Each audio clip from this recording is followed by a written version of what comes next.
राधे राधे दोस्तों, स्वागत है आपका फिर से मेरी एक नई कहानी में। आइए सुनते हैं इस कहानी को।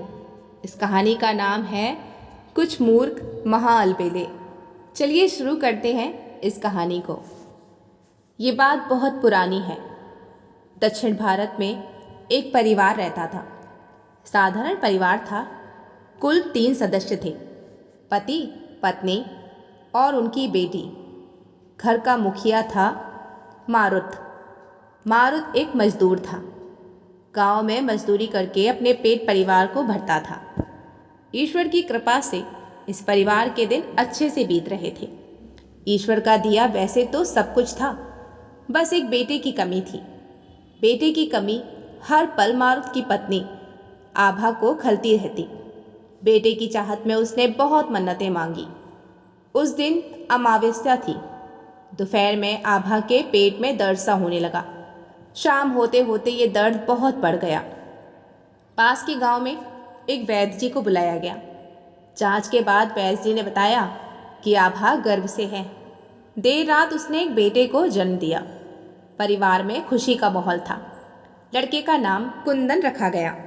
काफ़ी मन्नतों के बाद जो हुआ था कुंदन, इसलिए माता पिता ने कमी नहीं की प्यार की। 2 वर्ष की उम्र में उसने पहली बार बोलना शुरू किया। आभा और मारुत की तो खुशी का ठिकाना ही नहीं था। लेकिन धीरे धीरे पता चला कि वो तो बोलते हुए तुतलाता है। उसकी आवाज़ तोतली है। मारुत और आभा को अब फिक्र सी होने लगी।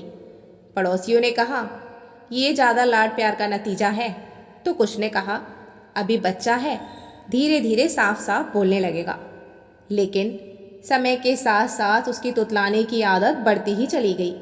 देखने में आया कि वो घबराने के समय पे या हड़बड़ी में ही तुतलाता, इसलिए उसको धीरे धीरे बोलने को कहा गया। देखते ही देखते वो 5 साल का हो गया। उसका कोई दोस्त नहीं था। गांव के बच्चे उसके साथ खेलना पसंद नहीं करते थे। सब उसकी तोतली बातों को सुनकर हंसते और उसका मजाक उड़ाते थे। वो अकेला बैठा रहता और पंछियों को देखता रहता तो उनके पीछे दौड़ता, पेड़ों के पत्ते झड़ा देता, जानवरों को डंडा लेकर पीटने लगता, झील के किनारे पानी उछाल देता।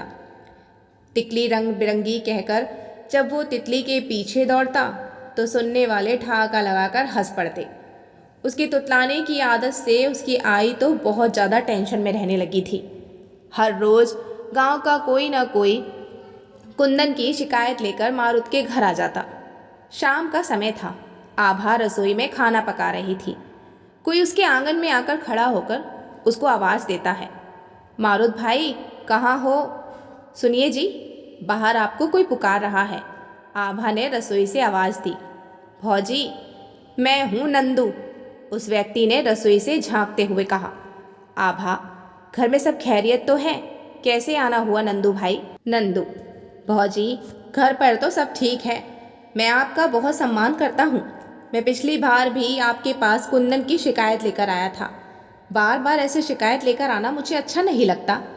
तभी अंदर से मारुत आता है और चाय पर बैठते हुए पूछता है, भाई इस बार क्या कर दिया कुंदन ने? नंदू क्या बताऊं, इस बार तो कुंदन ने हद ही कर दी। मेरे घर के पीछे बड़े बाड़े में घुसकर सारी बकरियों को खोल दिया। नंदू की बात सुनकर मारुत कुंदन को बुलाता है।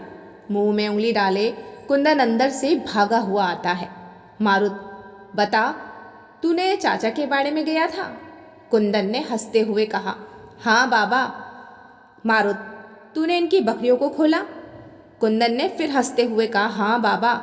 नंदू, देख ले मारुत तेरे बेटे को, एक तो शरारत करता है, ऊपर से हंस रहा है। कुंदन, काका मैं शरारत नहीं करता। बाड़े में मैंने सिर्फ एक बकरी को ही खोला था, क्योंकि वो बाहर देख रही थी। मुझे लगा उसको भी मेरी तरह बाहर घूमने का मन होगा। नंदू, तो बाकी बकरियां क्या अपने आप ही खुल गईं? कुंदन, चाचा आप मेरी पूरी बात तो सुनो। जब मैंने एक बकरी को खोला, उसके बाद बाकी सारी बकरियां मैं करने लगी। मुझे लगा इनको भी बाहर जाने का मन हो रहा है। मैंने सबको खोल दिया। बाबा, क्या मैंने गलत कुछ किया? नंदू, देख मारुत, अपने बेटे को समझा ले। नादानी की भी एक सीमा होती है। मूर्खों जैसा व्यवहार कर रहा है। इस उम्र में बकरियों के पीछे दौड़ना मेरे बस की बात नहीं अब। मारुत कुंदन को झिड़कते हुए, अपने चाचा से माफ़ी मांग। कुंदन, लेकिन बाबा मैंने कौन सी गलती की है? मारुत, कुंदन मैंने कहा ना चाचा से माफ़ी मांग कान पकड़कर। कुंदन अपने कान पकड़कर कहता है, माफ़ कर दो चाचा मुझे, आगे से सिर्फ एक ही बकरी खोलूँगा। नंदू गुस्से से चारपाई से उठकर, मारुत तेरे बेटे का कुछ नहीं हो सकता, मूर्ख है तेरा बेटा। इतना कहकर नंदू उनके घर से बाहर निकलता है। एक खोली, दूसरी बोली मैं, दूसरी खोली, तीसरी बोली मैं।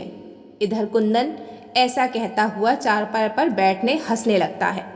मारुत नंदू के शब्दों में उलझा हुआ एक पल उसको जाते हुए देख रहा था, दूसरे पल अपने बेटे को यूं हंसता हुआ देख रहा था। दोस्तों, ये थी आज की पहली कहानी। सुनेंगे दूसरा भाग। कहानी यहाँ तक सुनने का आप सभी का बहुत बहुत धन्यवाद। अब कुंदन ऐसी कौन सी हरकत करेगा तो सुनिएगा ज़रूर।